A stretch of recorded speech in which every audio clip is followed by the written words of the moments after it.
Muy buenos días a todos y bienvenidos al análisis de mercado de diciembre del 2024, que también nos sirve de recopilatorio del año y para ver un poco las perspectivas del próximo año. Dentro de unas semanas sacaré un vídeo más enfocado en las perspectivas del próximo año, qué podemos esperar, cuáles van a ser las mejores ideas de inversión, los peligros que nos acechan, pero ya en el vídeo de hoy, aprovechando el cierre, voy a dar unas pinceladas sobre lo que podemos esperar en el próximo año. El título de este mes no es otro que el de La Gran Ilusión, esa película maravillosa del genio francés Jean Reno de 1937, en la que habla de unos prisioneros franceses en un campo alemán durante la Primera Guerra Mundial. Y viene muy bien al pelo porque es cierto que en el mercado hay algunas ilusiones representadas por discrepancias entre las valoraciones de los activos y entre las distintas perspectivas que tienen los agentes, que yo creo que son muy relevantes y que debemos tratar en mayor detalle. En concreto, en el vídeo de hoy te voy a hablar sobre las subidas tanto de activos de riesgo como activos refugio, que no tiene demasiado sentido que estén subiendo a la vez, el extraño movimiento que está haciendo la curva de tipos de interés una vez que ha iniciado la Fed su andadura de bajada de tasas de interés. Es muy importante tener esto en cuenta para lo que pueda pasar el próximo año. Por supuesto, voy a hablar también sobre Bitcoin y cómo los haters y todos los artículos negativos aparecen siempre en estas fechas cuando está haciendo máximos. Alertaré sobre las valoraciones de las bolsas y las implicaciones que pueden tener y voy a cerrar con un punto bastante llamativo, pero que te recomiendo enormemente que te quedes hasta el final, porque va a ser sobre física cuántica y por qué debería importarnos. Sí, si has escuchado las noticias, sabrás que trata sobre el nuevo chip de Google, Willow, pero de verdad que quédate hasta el final porque va a ser muy interesante y sobre esto vamos a escuchar muchísimo en los próximos meses.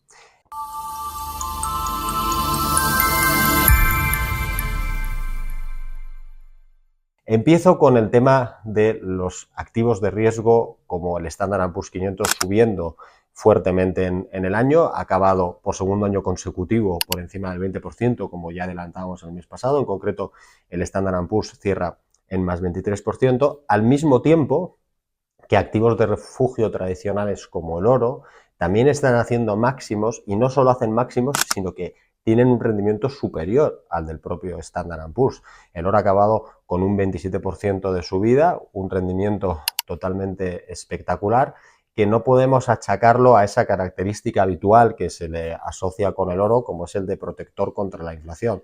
Por cierto, el mejor protector contra la inflación no ha sido históricamente el oro, sino que ha sido la renta variable. El Standard & Poor's 500 ha protegido mucho mejor de la inflación que el oro, pero es verdad que el oro tiene, digamos, esta fama porque en momentos puntuales de explosiones de inflación muy fuerte, y no en todos los casos, solo en algunos, sí que ha funcionado mejor que la renta variable o las bolsas. Pero en una perspectiva general, la bolsa es un mejor protector de nuestro patrimonio de lo que ha sido oro. Sea como fuere, en el año 2024 la inflación no ha subido, ha bajado. Es verdad que lleva muchos meses más o menos estancada, porque a medida que va bajando es más difícil que se controle más, pero si lo cogemos en el año natural, el avance, la mejora ha sido notable, con lo cual desde este punto de vista no podemos decir que la razón de que el oro lo haya hecho tan bien haya sido precisamente la inflación.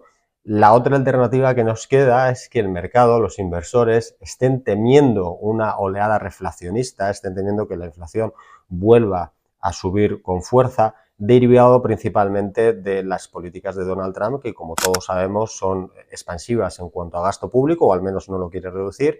Sí que va a reducir los impuestos, lo cual personalmente creo que puede ser positivo para la economía en el largo plazo, pero en el corto, al tener menos ingresos el Estado y no querer reducir el gasto, es probable que haga un aumento de la deuda, lo cual es preocupante. Y si a eso le unimos el tema de los aranceles internacionales, que en términos de ingresos para el Estado americano no es gran cosa, no es una cuantía importante, sí que tiene un impacto muy fuerte en los precios de los bienes que consumen los americanos, y por tanto por ese lado podría haber un aumento de la inflación. De todos modos, este argumento no cuadra del todo bien con el hecho de que todas las casas de análisis estén ultra positivas. El consenso es unánime hasta el respecto, que esperan que en 2025 las bolsas americanas estén por encima de lo que han cerrado el 2024. De hecho, el promedio de todas las apuestas de las casas de análisis sería en torno a una subida del 10%, que si pensamos que igual no es súper positivo, porque el 10% de hecho es aproximadamente el promedio histórico del Standard & Poor's 500, sí que hay que pensar que venimos de 2 años con subidas del 20% consecutivas, con lo cual si le sumas a eso todas las tensiones geopolíticas, todos los problemas que todavía hay en los mercados y como veremos un poco más adelante lo exigente de las valoraciones de las bolsas, pues ciertamente lo que se llama el consenso de los mercados es bastante optimista. El problema es que el consenso de analistas pues lleva unos años fallando terroríficamente. Si en 2023 esperaban caídas de las bolsas por la famosa recesión, que parece que nos hemos olvidado todos cuando no deberíamos, y las bolsas subieron un 20%, en 2024 sí que apostaban por una subida, pero una magnitud mucho más pequeña, ¿no? Entonces, no son del todo buenas noticias que haya tanto optimismo, no cuadra con la idea de que vaya a haber una reflación, porque entonces las bolsas no tirarían tanto, y a esto tenemos que unir la segunda discrepancia, el segundo punto importante, que es el comportamiento anómalo que está teniendo la curva de tipos de interés en función de los movimientos de la Reserva Federal. La Reserva Federal, como todos sabemos, empezó hace 3 meses su ciclo de bajadas de tasas, lo que fue bien acogido por los inversores, pero esto no se está reflejando en el tramo largo de la curva de tasas. Aquí hay que aclarar un punto. La Reserva Federal realmente solo tiene efecto directo sobre la parte de las tasas a corto plazo. Ellos fijan el precio del dinero a corto plazo y, por tanto, todos los depósitos a pocos meses o hasta el año sí que se ven afectados directamente por las tasas de interés oficiales de la Reserva Federal. Todo lo que pasa a partir del año y especialmente en las partes más largas de la curva, las tasas de interés a 5 años, a 10 años o por delante, no están influidas directamente por la Reserva Federal. Yo tengo a muchos inversores, muchos clientes, muchos amigos que siempre se sorprenden cuando la Reserva Federal sube o baja las tasas y el movimiento de otras partes de la curva no va en la misma dirección. Y aquí siempre les digo lo mismo, es que ellos no controlan directamente eso porque hay otros factores, ¿no? Sobre todo en las tasas largas afecta mucho las expectativas que tengan los inversores sobre la inflación y sobre el crecimiento del país. Sí que es cierto que, digamos, en situaciones normales de mercado, los movimientos de la Reserva Federal hace que los inversores modifiquen sus expectativas y, por tanto, esas bajadas o subidas que hagan a corto plazo tengan un reflejo similar en las tasas a largo. En estos momentos no está sucediendo no está sucediendo este tema. Sí que podemos decir que la curva empieza a tener una pendiente más natural. Llevábamos mucho tiempo en la que la pendiente de la curva estaba invertida, las tasas de corto plazo estaban por encima de las tasas de largo plazo. Eso es una anomalía porque a medida que tienes un plazo superior, tú pides más porcentaje, digamos, más rentabilidad a tu dinero porque estás corriendo un riesgo mayor, y esto no estaba sucediendo porque el mercado entendía que venían curvas, que venían problemas a corto plazo y, por tanto, había unas tasas de interés superiores a corto plazo debido a ese riesgo que se estaba esperando por una recesión inminente y por todos los problemas que sabemos. Con estos movimientos de la Reserva Federal sí que se está cogiendo pendiente, pero las tasas de largo plazo no están bajando como se esperaban. De hecho, están subiendo. ¿Esto por qué es así? Bueno, esto es así porque los inversores de renta fija están bastante más preocupados por lo que decíamos antes, por el crecimiento futuro de la economía americana, por la reflación que puede venir por las mencionadas medidas de Donald Trump y los efectos que puede tener en el gasto público, de lo que se está preocupando la propia Reserva Federal y los propios inversores de renta variable. Por eso están exigiendo un porcentaje mayor a sus inversiones a largo plazo para compensarles el riesgo que ellos están viendo en el mercado. La mala noticia de todo esto es que habitualmente los inversores de renta fija suelen, digamos, acertar más o suelen estar más en lo cierto sobre por dónde va a ir la economía americana, y no serían buenas noticias. Si a eso le unes el movimiento del oro como activo refugio, que también ha subido, ahí podríamos pensar que la economía americana se va a enfrentar a un problema y que, por tanto, la renta variable se va a tener que ajustar, ¿no? Entonces, estas discrepancias entre la renta variable por un lado y el oro y la renta fija se resolverían con caídas de la renta variable.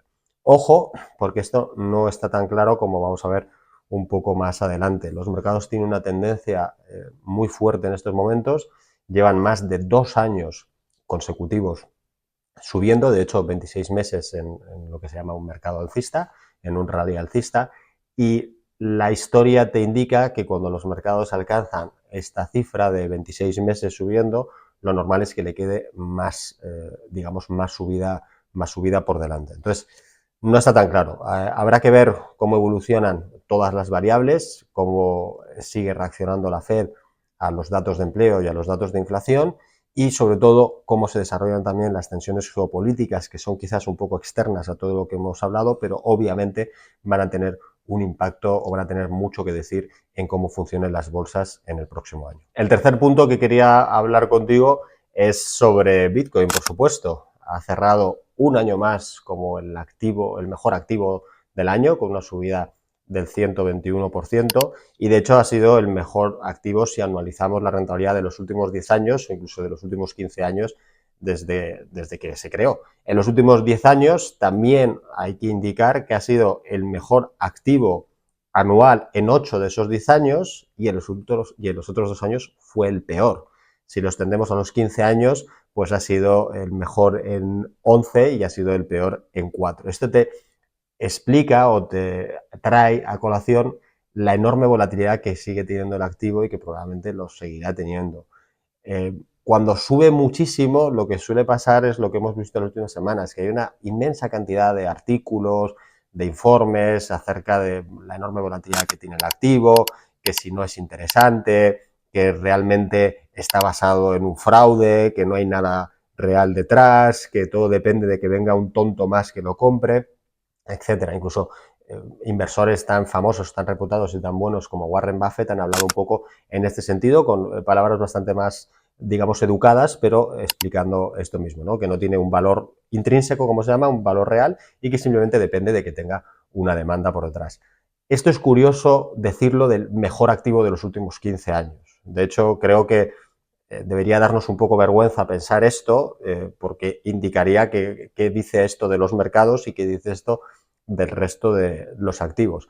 Yo creo que el trasfondo de la cuestión es no entender o no querer entender la revolución tecnológica que supone y la revolución incluso en temas económicos que supone el Bitcoin. Pues el Bitcoin, lo he dicho muchas veces y no me cansaré de repetirlo porque es muy importante, no es más que una tecnología monetaria, como lo ha sido o lo está siendo las monedas fiduciarias, las monedas fiat, como lo era antes las monedas con patrono, como lo era antes el oro directamente, y como lo eran antes las conchas, las maderas, las vasijas o cualquier otro medio que haya utilizado el ser humano para intercambiar sus bienes para reserva de valor o como unidad de cuenta. El Bitcoin es simplemente una más que funcionará porque los seres humanos queremos que funcionen por las características que tengan. Ese es el valor que tiene. Decir que Bitcoin no vale porque no tiene valor intrínseco, pues sería también ir en contra incluso del propio oro, que tiene una pequeña aplicación industrial, pero no tiene nada más, o sería ir en contra de las monedas fiat. Es muy curioso que los mismos retractores de Bitcoin aman las monedas fiat y aman el oro, lo cual no tiene demasiado sentido y debería hacernos reflexionar sobre la importancia de esta nueva revolución que está aquí para quedarse y que creo que lejos de ir hacia abajo y desaparecer, lo que va a hacer es seguir cobrando pues más y más importancia. De nuevo, es el mejor activo del año. Veremos lo que sucede en 2026, pero la verdad es que le auguro una larga vida al Bitcoin y los criptoactivos, los criptonegocios que vienen después en su totalidad. De hecho, hay mucha gente que se pregunta si es tarde para comprar ya Bitcoin después de toda la subida. Esto también es muy habitual en los momentos en que llega a un pico de ciclo, que la gente tiene miedo y dice, no lo voy a comprar a 100.000 cuando estaba a 70.000, y cuando estaba a 70.000 dice, no lo voy a comprar a 70.000 porque estuvo a 50.000, nos podríamos remontar hasta el inicio. Yo aquí traigo las palabras de Jerome Powell, que es el presidente de la Reserva Federal, que en la última comparecencia pública dijo directamente que Bitcoin era el oro digital, que era el oro 2.0 y que no era competencia para el dólar, sino que era una competencia para el oro. No hay que creerle a Jerome Powell porque sea Jerome Powell, pero sí que creo que las palabras que dijo tienen un trasfondo muy real. Bitcoin va a tener difícil convertirse en un medio de intercambio generalizado por, digamos, sus características deflacionarias. Sería mucho mejor que fuera estable y que no fuera deflacionario, e incluso sería hasta más positivo que fuera inflacionario, como son las monedas tradicionales, no al nivel de las monedas tradicionales, pero sí que tuviera cierta inflación, porque es como los seres humanos nos hemos acostumbrado a crecer en vía a consumo actual más que a consumo futuro, y eso sería, digamos, continuar con la manera en la que ha progresado el ser humano y ha progresado la economía, pero quitando esta parte sí que puede ser una magnífica reserva de valor o incluso activo especulativo para invertir. Si digo que ha sido el mejor activo de los 15 años, pues obviamente no ha habido mejor lugar para preservar tu patrimonio que haberlo tenido invertido en Bitcoin, a pesar de las enormes subidas y bajadas que ha tenido durante este tiempo. Yo estoy bastante de acuerdo con esta apreciación, todavía es pronto, habrá muchas evoluciones futuras y veremos hacia dónde depara lo que es la aceptación del Bitcoin, pero prestaría atención a estas palabras de Powell en las que compara el Bitcoin con el oro, porque pensemos que la valoración bursátil, la capitalización bursátil de Bitcoin apenas llega a 2 trillones de dólares, cuando la capitalización bursátil del oro es de 16 trillones de dólares. Incluso pensando que no va a sustituir completamente al oro y que lo va a complementar, que es para mí el escenario más realista, aún te queda un campo de subida solamente en Bitcoin enorme por delante. Con lo cual, no es tarde para entrar, sí que hay que hacerlo después de haber hecho los deberes, después de haber entendido la tecnología, después de apreciar esa misma tecnología una vez aprendida y tener una estrategia de inversión adecuada, sobre todo primando la seguridad, que a día de hoy es muy importante cuando estamos hablando de criptos. Pero no, en absoluto es tarde, todavía es pronto. Los inversores piensan que tampoco es tarde para entrar en renta variable, a pesar de lo que he comentado de las enormes subidas de los últimos 2 años.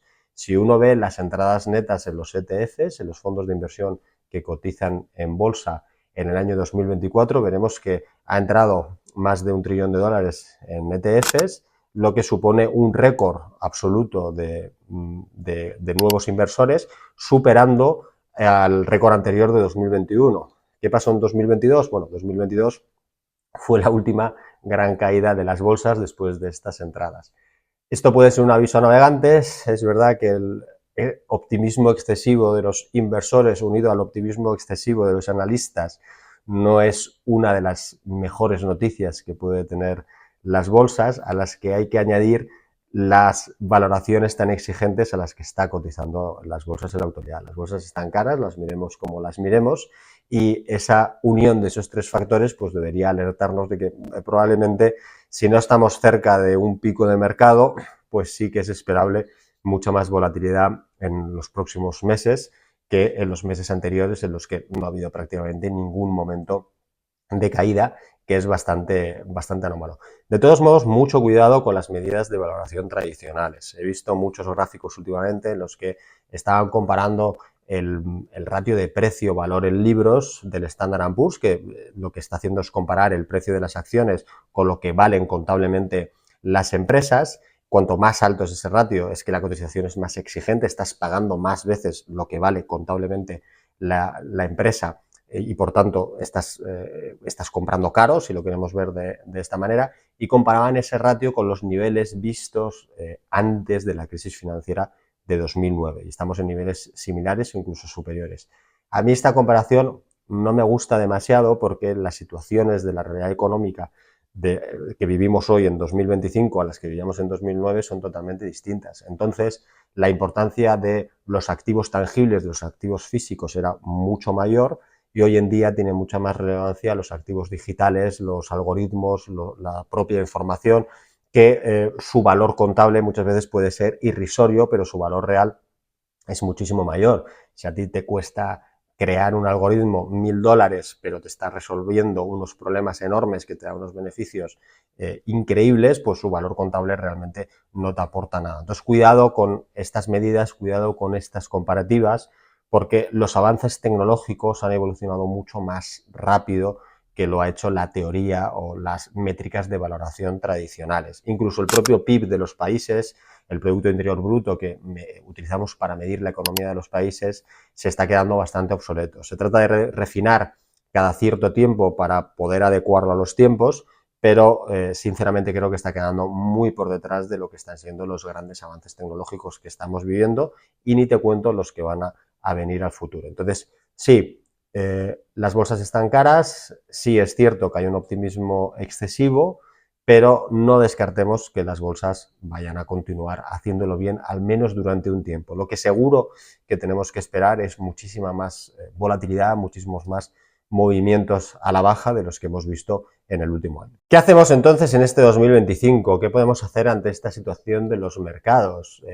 Pues lo primero y más importante es mantener la disciplina. La disciplina de inversión, ser fieles a tu perfil, ser fieles a tu plan, respetar tus restricciones, respetar tus objetivos financieros que te hayas marcado, es siempre la receta del éxito. Eso es lo más importante del todo.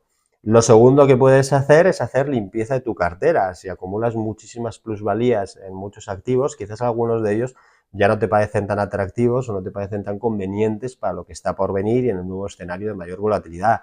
No tengas miedo, limpia, saca plusvalía, obtén rendimiento, quítate lo que no te guste aunque esté en pérdidas y quédate con una cartera que se ajuste más a este momento y que te deje más tranquilo. Lo tercero que deberías estar haciendo, y es también muy importante, es no dejarte llevar por la negatividad.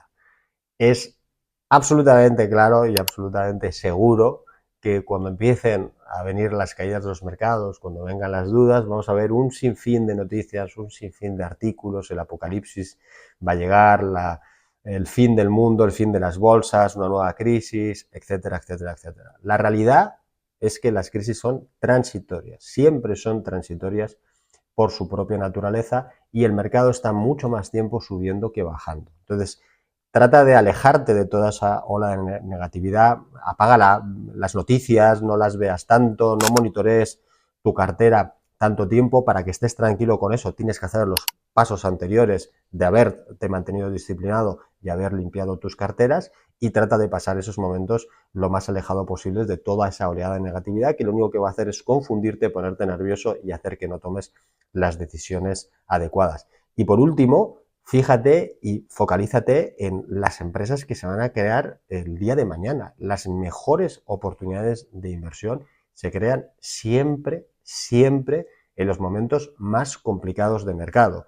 Y es justo en esos momentos cuando nadie quiere comprarlas. ¿Por qué? Porque no han sido disciplinados, no han estado tranquilos, se han dejado llevar por las emociones, no han respetado los niveles que tenían, no han mantenido las buenas acciones en su cartera, ni han mantenido un nivel de liquidez que les permita aprovechar esas oportunidades. Así que recuérdalo, si vienen curvas, alégrate porque también vienen oportunidades. Y lo que tienes que hacer es prepararte antes para ser capaz de aprovecharte. Cuando nunca puedes fallar, cuando nunca te vas a equivocar, es cuando compras aquellas empresas que generan los productos y servicios de los que ninguno de nosotros podemos vivir sin ellos y que van a tener una demanda al alza, pase lo que pase en el resto del mundo. Si compras eso y lo mantienes en tus carteras, no te vas a equivocar. Así que tranquilidad y prepárate para aprovechar todo lo que viene, que va a ser muy bueno. Llegamos al último bloque, el que te decía al principio, que es un poco el más estrafalario, pero que a mí me parece interesantísimo y estoy seguro que a ti también te lo va a parecer, como es el de la física cuántica. No me he vuelto loco, aguántame un poco porque vas a ver cómo tiene bastante implicación en nuestras finanzas y en las inversiones, pero antes voy a tener que hablarte un poco sobre los fundamentos de la física cuántica. La física cuántica no es algo nuevo, es algo que ya conocemos desde el año 1879, cuando el físico J.J. Thomson descubrió el electrón. Todos hemos visto, seguro en muchos libros cuando éramos pequeños en el colegio o ya de mayores, la típica representación de un átomo formado por protones y neutrones con un electrón que está dando vueltas alrededor de ese núcleo. Bueno, voy a tener que desilusionarte. Esa representación no tiene nada que ver con la realidad. Lo primero es que si estuviera a una escala real, el electrón respecto al núcleo del átomo estaría a kilómetros de distancia, si lo hiciéramos en una escala real. No está tan cerca como lo ponemos, pero obviamente sería imposible representarlo de esa manera realista. Y lo segundo, y que es más importante, y es lo que nos viene a colisión con la física cuántica, es que el electrón no está en un punto determinado orbitando, sino que puede estar en diferentes puntos a la vez. Es lo que se conoce como nube de probabilidades. ¿Por qué esto es así? Esto es así porque la física que actúa en el mundo real, en el mundo en el que todos nos movemos, que se conoce como mecánica clásica, tiene unas reglas diferentes a la física cuántica que opera en el mundo subatómico, en el mundo de los objetos y de las partículas muy pequeñas. Por simplificar, digamos que hay dos características que son muy diferentes en el mundo físico y en el mundo cuántico. El primero es el de la superposición cuántica. ¿Qué significa esto? Esto significa que en el mundo real tú o cualquier objeto solo puede estar en un sitio a la vez. Si estoy aquí en mi despacho, no puedo estar en un restaurante, ni puedo estar en el parque con mis hijos, ni puedo estar en el coche conduciendo. Solo estoy en un sitio a la vez. En la física cuántica, las partículas sí que pueden estar en varios sitios o en varios estados a la vez. No tienen por qué estar en uno solo. Añadido a esto, tenemos que hablar del entrelazamiento cuántico. Que esto lo que significa es que, de nuevo, en el mundo real, tú solo puedes interactuar con personas y objetos reales. Tu amigo imaginario de la infancia y los fantasmas no existen y no los puedes interactuar con ellos, solo puedes interactuar con objetos reales. En el mundo cuántico esto no funciona así. Si ya te he dicho antes que por la superposición cuántica las partículas pueden estar en distintos sitios a la vez, el entrelazamiento cuántico lo que te dice es que todas esas probabilidades pueden interactuar entre ellas. Es decir, una partícula teórica que está en un sitio teórico puede interactuar con la partícula real que está en otro punto. Si a alguno es un poco más avanzado, le gustan más estos temas, seguro que ayuda a hablar de la paradoja del gato de Schrödinger, en la que está vivo o muerto dependiendo de su estado natural y solamente cuando se abre la tapa descubres que el gato está muerto. Pues es este mismo concepto de la física cuántica. Una partícula puede estar en un sitio u otro, puede estar en un estado u otro y solo sabes dónde está cuando te fijas y te observas. ¿Por qué esto es importante para nosotros? Bueno, esto es importante para nosotros porque hasta hace muy poco no habíamos sido capaces de aprovechar toda esta física cuántica para aplicaciones del mundo real. Sí que se han podido hacer muchas aplicaciones, pero temas digamos, de científicos que al común de los mortales pues no nos llegan o no las entendemos del todo y no las hemos podido palpar, ¿no? Hasta que durante el mes de diciembre Google anunció el lanzamiento de su último chip cuántico llamado Willow. Lo que ha conseguido este chip, y lo demostró en su presentación, es algo absolutamente alucinante. De hecho, resolvió unos problemas que a los ordenadores, digamos, convencionales, no cuánticos, más potentes, les llevaría a resolver más de 10 septillones de años. No intentes imaginar qué son los septillones, porque es un 1 seguido de 24 ceros, pero es una cantidad de tiempo inimaginable, imposible de abarcar, pero obviamente te puedes hacer la idea que son muchos siglos y muchos milenios para poder resolverlo. Bueno, Willow lo hizo en 5 minutos. Creo que realmente nadie es consciente, nadie es plenamente consciente de lo que supone poder resolver problemas complejos en un periodo de tiempo tan corto. Las aplicaciones son virtualmente ilimitadas, son infinitas.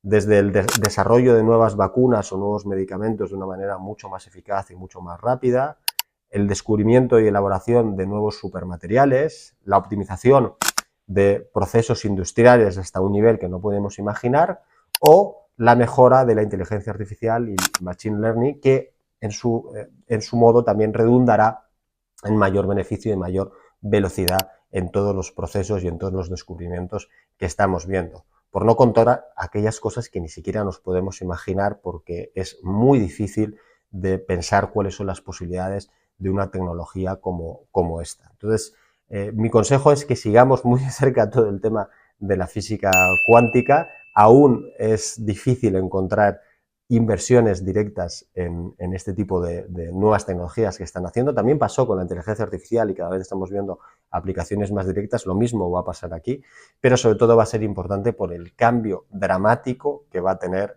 en todas nuestras vidas. Hay gente que habla de que esta revolución puede ser superior a la invención de la rueda y quizás no estén exagerando. Lo mejor, como siempre, es que lo vamos a ver todos nosotros. Me despido con una frase que me encanta, que es anónima, no he logrado saber de quién es, pero la verdad es que a mí me gustó mucho y me da mucho que pensar, que dice algo así como: el tiempo es la única moneda que utilizamos sin conocer el saldo, así que es mejor utilizarla sabiamente. Espero que hayan disfrutado de este análisis, nos vemos dentro de 30 días y por favor déjame en comentarios cuáles son tus ideas acerca de lo que va a pasar en 2025, qué piensas acerca de los chips cuánticos o cualquier otra cosa. Y no olvides suscribirte, comentar y darle like a este vídeo.